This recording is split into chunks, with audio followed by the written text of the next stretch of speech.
سیدنا عثمان رضی اللہ عنہ کے دور میں جو لوگ عثمان رضی اللہ عنہ کو شہید کرنے کے لیے آئے تھے، وہ لوگ کس وجہ سے حضرت عثمان رضی اللہ عنہ کے دشمن بن گئے اور کون لوگ تھے؟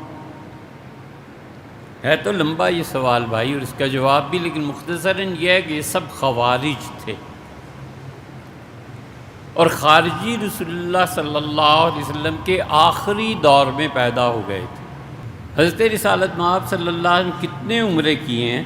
صحابہ رضی اللہ عنہ میں ہوا ہے اس پہ اختلاف کہ 3 یا 4۔ حقیقت یہ ہے کہ 4 عمرے رسول اللہ صلی اللہ علیہ وسلم کیے تھے۔ جب آئے ہیں، رکے ہیں جہاد سے فارغ ہو کے جعرانہ کے مقام پہ، اب بھی جعرانہ میقات ہے، اور ابھی بھی وہ کنواں باقی ہے جس پہ رسول اللہ صلی اللہ علیہ وسلم نے غسل فرمایا تھا، پانی پیا تھا۔ اب اسے تھوڑا سا ماڈرن کر دیا ہے۔ جب پہلی مرتبہ جانا ہوا تھا تو بالکل جیسے جنگل ہوتا ہے ویسے تھا۔ جعرانہ میں رسول اللہ صلی اللہ علیہ وسلم رکے ہیں ایک رات کو، راتوں رات مکہ مکرمہ میں آئے ہیں اور عمرے کی ادائیگی کے بعد تشریف لے گئے ہیں۔ یہ عمرہ بعض صحابہ رضی اللہ عنہ کو پتہ چلا، بعض کو نہیں پتہ چلا۔ رات کو وہاں تھے، پھر صبح بھی وہاں تھے، تو اس لیے بہت سے صحابہ رضی اللہ عنہ اس عمرے سے واقف نہیں ہوئے، تو روایات میں اختلاف ہو گیا۔ تو نبی کریم صلی اللہ علیہ وسلم نے اس موقع پہ حضرت بلال رضی اللہ عنہ کے پاس ایک کپڑا تھا اور اس میں چاندی تھی، بہت سی گٹھڑی تھی، تو آپ اس سے چاندی لیتے تھے اور لوگوں کو دیتے تھے، چاندی لیتے تھے اور لوگوں کو دیتے تھے۔ گویا تقسیم فرمائی تو اس تقسیم میں ایک آدمی اٹھ کھڑا ہوا اور اس سے کہا کہ کہ محمد عبداللہ کے بیٹے انصاف کرو۔ تو حضور صلی اللہ علیہ وسلم فرمایا، دنیا میں اگر میں بھی انصاف نہیں کروں گا تو پھر کون انصاف کرے؟ سیدنا عمر رضی اللہ عنہ کہا کہ اللہ کے رسول، اس کی گردن اڑا دینی چاہیے، یہ آپ کے فعل پہ اعتراض کرتا ہے۔ اور بعض روایات میں آیا کہ جملہ خالد ابن ولید رضی اللہ عنہ نے کہا کہ اس کی گردن اڑا دینی چاہیے، کوئی بھی ہو، رسول اللہ صلی اللہ علیہ وسلم نہ کرو ایسے، لوگ کہیں گے کہ اپنے صحابہ کو قتل کرنے لگا ہے ولیعذ باللہ۔ اور پھر رسول اللہ صلی اللہ علیہ وسلم فرمایا، اس کی نسل سے مراد اس آدمی کے ملتے جلتے آدمی اس امت میں پیدا ہوں گے اور وہ مجھ پر اعتراض کریں گے۔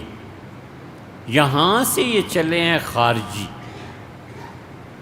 ہر چیز پہ اعتراض، ہر چیز پہ اعتراض، یہ اسلام نے کیوں کر دیا، یہ اسلام نے۔ اور اہل السنہ سے یہ الگ ہوئے ہیں جب انہوں نے یہ فتویٰ دیا کہ کبیرہ گناہ کا مرتکب کافر ہے، اور اس کی دلیل بھی انہوں نے سورہ النساء سے دی۔ پوری امت اور صحابہ کرام رضی اللہ عنہم کوئی بھی کبیرہ گناہ کے مرتکب کو کافر نہیں کہتا تھا، فاسق کہتے تھے، گناہ گار توبہ کر لیتا تھا، ختم ہوئی بات۔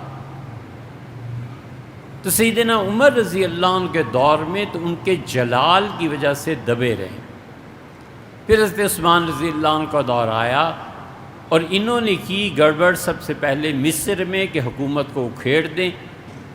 پرلے درجے کی خون ریزی کرنے والے حضرت خباب رضی اللہ عنہ کو ذبح کر دیا، اور ان کی اہلیہ سفر میں ساتھ تھیں، یہ صحابی تھے رضی اللہ عنہ، اور ان کی بیوی کا پیٹ چاک کر کے بچے کو نکال کے پتھروں پہ دے مارا کہ مرو۔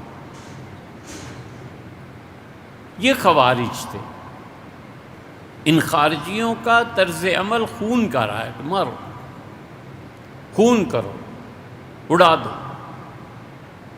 یہ جو کہتے ہیں نا کہ اس ملک کا علاج یہ ہے کہ یہاں پر جہاد کیا جائے، اور یہ ملک کافروں کا ہے، اور یہ ہے وہ ہے، انہیں غور کرنا چاہیے کہ وہ کس راہ پر چل پڑے والعیاذ باللہ۔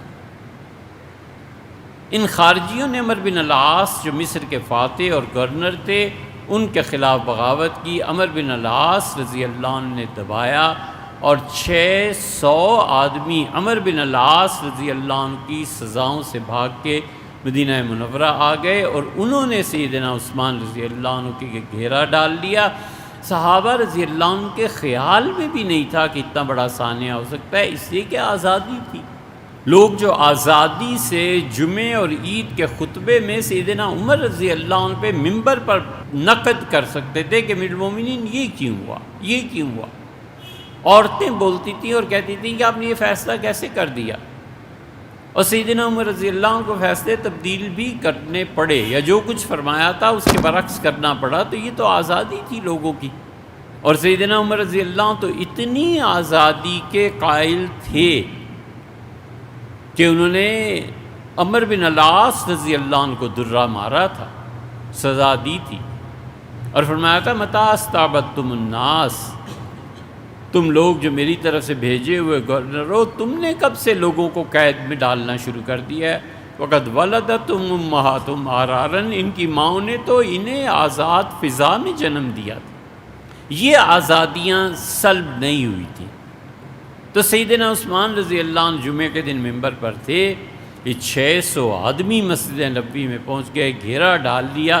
امیر المومنین رضی اللہ عنہ کی عمر زیادہ ہو گئی تھی، انہیں کھینچا اور بے ہوش ہو گئے اور ممبر سے نیچے آ گئے اور ہوش باقی نہیں رہی۔ ان میں سے کچھ لوگوں نے حضرت عثمان رضی اللہ عنہ کو پتھر مارے۔ سیدنا عثمان رضی اللہ عنہ گھر تشریف لے گئے اور انہوں نے مسجد نبوی پہ قبضہ کر لیا۔ صحابہ کرام رضی اللہ عنہ نے جماعت نہیں چھوڑی۔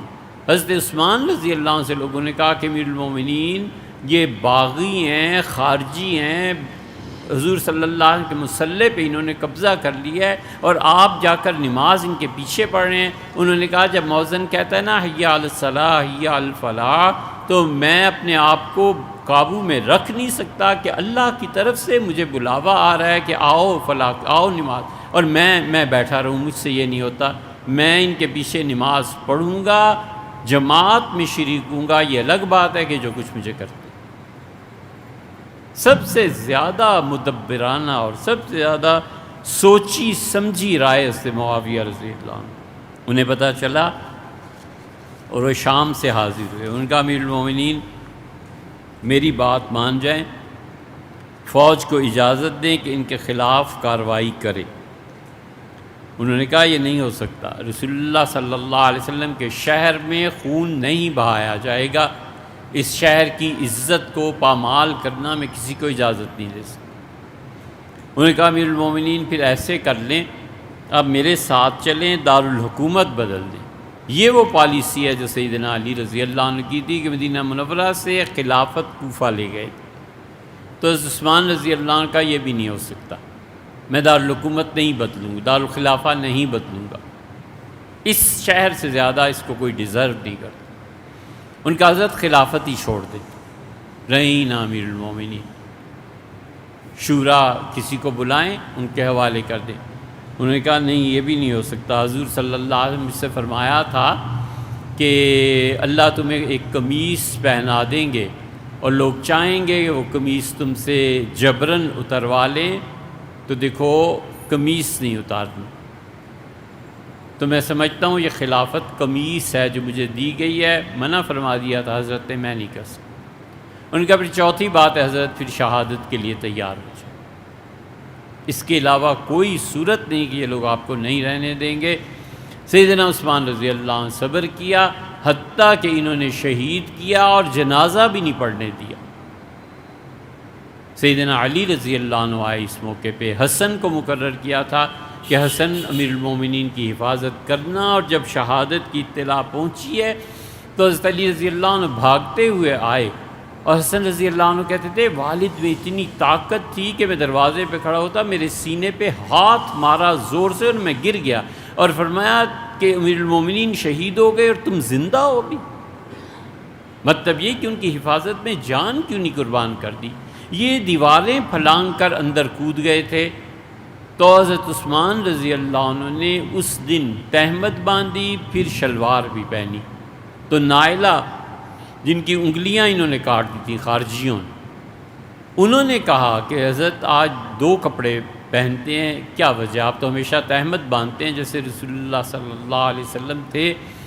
انہوں نے کہا میں سویا تھا تو رسول اللہ صلی اللہ علیہ وسلم کو میں نے خواب میں دیکھا تھا، تو مجھ سے ارشاد فرمایا کہ عثمان میری امت نے بہت تکلیف دی ہے نا، اور پھر مجھ سے فرمایا کہ میں آیا ہوں، میرا روزہ ہے، اور یہ ابوبکر عمر ہیں، ان کا بھی روزہ ہے، تو چاہو تو آج کے دن دنیا میں رہو، وہاں افطار کر لینا، چاہو تو میرے پاس آ جاؤ، جنت میں افطار کریں۔ تو میں نے عرض کیا اللہ کے رسول میں آ جاؤں، تو اس لیے مجھے یہ ہے کہ یہ آج مجھے شہید کر دیں گے تو ایسے نہ ہو میرے کپڑے پھاڑ دیں۔ حیا بہت تھی حضرت عثمان رضی اللہ عنہ میں، اور پھر وہی ہوا جس کا انہوں نے فرمایا تھا کہ انہیں شہید کر دیا۔ یہ خارجی تھے، یہی پھر حضرت علی رضی اللہ عنہ کے ساتھ لڑائیاں اور یہ سب چیزیں ہوتی۔